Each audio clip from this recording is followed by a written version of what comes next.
What's up, everybody? This is Ryan with RHRSwag.com. We're going to show you a tech tip. And this tech tip is how to properly check your toe. Well, there's a lot of different ways to do it, and this is the way that I found it to be the most consistent and the best way.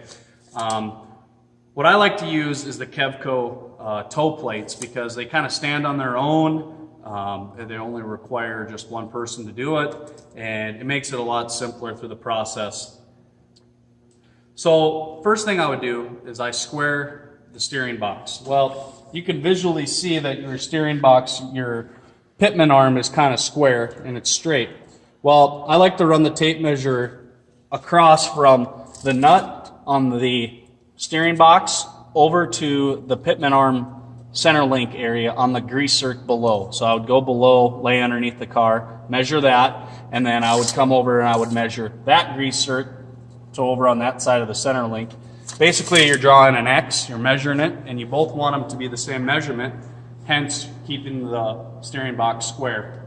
Usually it's like 24 3/8 or 24.5 inches. And if it's not on, that usually means that something's bent. And you can visually see that most of the time it's the center link that gets bent.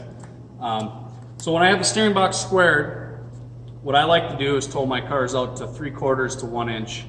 Just because it gives myself more driver feel. It adds more scrub in the tires by having them towed out, but I like to tow them out both together. A lot of people tow out the left front, right front, whatever you like to do. But personally, I like to tow them both out, and why I do that is I stand behind the right rear tire and draw a straight line to my right front, and I like to tow the right front out a 1/2 inch, stand behind my left rear, look at my left front, tow it out 1/2 inch. And you can get that measurement by using the Kevco toe plates, and hopefully this tech tip helps you.